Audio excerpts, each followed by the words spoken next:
नमस्कार. मी किशोर धारगळकर आणि आपण पाहतात धारगळकर मीडिया नेटवर्क. मित्रांनो, भारतीय जनता पक्षाचा जो पराभव झाला, मी दारुण म्हणणार नाही, उत्तर प्रदेशमध्ये विशेषतः, तर त्याच्यावरती बरेच विश्लेषणं लोक करतायत. अमुक झालं, तमुक झालं, ह्या जातीने मतं दिलं नाहीत, त्या धर्माने मतं दिलं नाहीत, म्हणजे त्या धर्माच्या किंवा जातीच्या लोकांनी मतं दिलं नाहीत, असे विविध तर्क लढवले जात आहेत.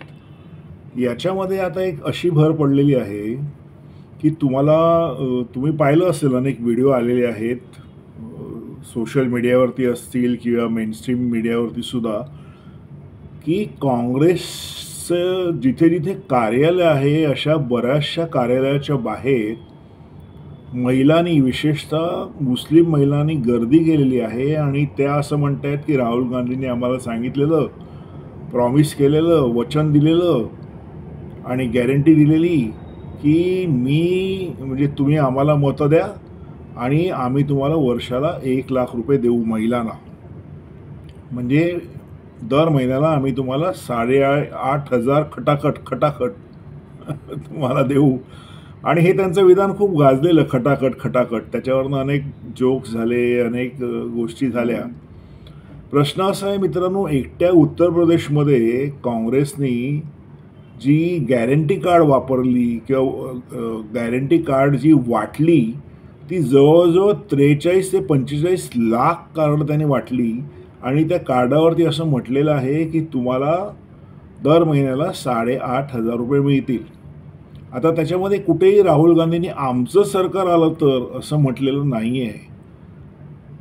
आणि असं म्हटलं तरी त्या महिलांच्या कदाचित ते लक्षात आलं नसेल. त्याच्यामुळे आज तर एक घटना दिल्लीत घडली की आम आदमी पार्टीचे संजय सिंग जे आहेत आणि राघव चड्डा यांना महिलांनी घेराव घातला की आमचे पैसे द्या.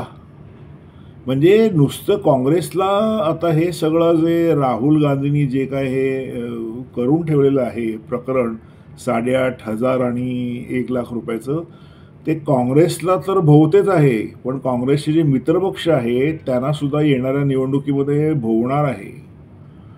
कारण मित्रांनो, हे बोलणं सोपं आहे, आपल्याला माहिती आहे की हे जे रेवडी वाटणं किंवा जे फ्रीबीज देणं यांनी अख्ख्या देशामध्ये तुम्हाला माहिती आहे की जिथे असे प्रकार झाले, जिथे जिथे ज्या ज्या सरकारांनी असे फुकटच्या गोष्टी द्यायचा प्रयत्न केला किंवा दिल्या काही काळ, तिकडची सगळी जी सरकारं होती ती आर्थिकदृष्ट्या गाळात गेली.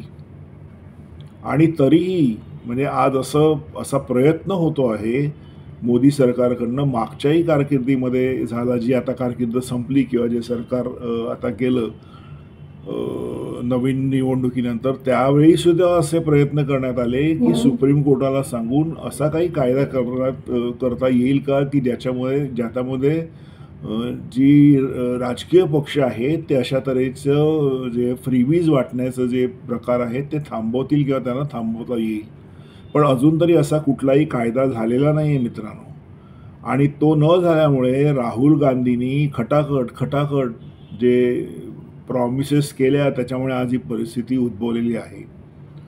आणि ह्या खटाखट 8,500 आणि 1,00,000 हे काँग्रेसला येणाऱ्या सगळ्या निवडणुकीमध्ये भोवणार आहे.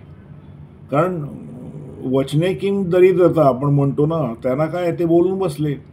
आता फेस तर त्यांच्या ग्राउंड लेवलचे जे लोक आहेत त्यांना करायचं आहे. आणि उत्तर प्रदेशमध्ये तर जास्तच ह्याचा, उत्तर प्रदेश आणि इतर ठिकाणी ह्या गॅरंटीचा राहुल गांधीच्या खूप परिणाम झाला. म्हणजे मुस्लिम महिलांनी सुद्धा असं म्हणतात की उत्तर प्रदेशमध्ये मुस्लिम महिला ह्या 3 तलाकचा कायदा झाल्यामुळे भारतीय जनता पक्षाला मत देतील असं वाटलं होतं, पण त्यांनी दिला नाही मत. आणि हे का दिलं नाही ह्याच्यावरती खूप चर्चा झाल्या, खूप विश्लेषणं आली. पण आता असं लक्षात येते आहे की हे जे 8,500 आणि 1,00,000 जे खटाखट प्रॉमिस होतं, त्याला ह्या महिला भुलल्या आणि त्यांचं खरोखर भलं करायला निघालेल्या भारतीय जनता पक्ष आणि मोदीच्या विरोधात जाऊन त्यांनी मतदान केलं. म्हणजे एक खोटं तुमची पूर्ण निवडणूक कशी फिरवून टाकू शकते ते बघा मित्रांनो. अर्थात जे खोटं आहे ते खोटं आहे आणि त्याचा जो काही परिणाम आहे तो काँग्रेसला येणाऱ्या काळामध्ये भोगायला लागणार आहे. असंही होऊ शकेल की काँग्रेस पक्षावरती काही केसेस पडू शकतील की त्यांनी खोटं प्रॉमिस केलं. पण आज तरी परिस्थिती अशी आहे की ज्या गरीब मुस्लिम महिला आहेत आणि इतर धर्मीयसुद्धा आहेत, कारण फुकट पैसे मिळाले तर कोणाला नको आहेत, यांनी ज्या रांगा लावलेल्या आहेत काँग्रेस ऑफिसेसच्या बाहेर, हे संकट काँग्रेस ह्याच्यातनं कशी पार जाणार आहे हे बघणं मनोरंजक ठरेल. कारण अशा तऱ्हेने तुम्ही खोटी प्रॉमिस जर दिली तर येणाऱ्या काळामध्ये निवडणुकीच्या वेळी काँग्रेस आणि त्याच्या नेत्यांवरती कोणीही विश्वास ठेवणार नाही, अशी परिस्थिती आज तरी दिसते आहे मित्रांनो. आता याच्यातनं राहुल गांधी आणि त्यांचा पक्ष कसा मार्ग काढतात हे बघूया. आपण बोलूच त्याच्यावरती. मित्रांनो, आज इथेच थांबतो. माझा व्हिडिओ जर तुम्हाला आवडला तर लाईक करा, शेअर करा आणि माझ्या चॅनलला सबस्क्राईब करा. धन्यवाद.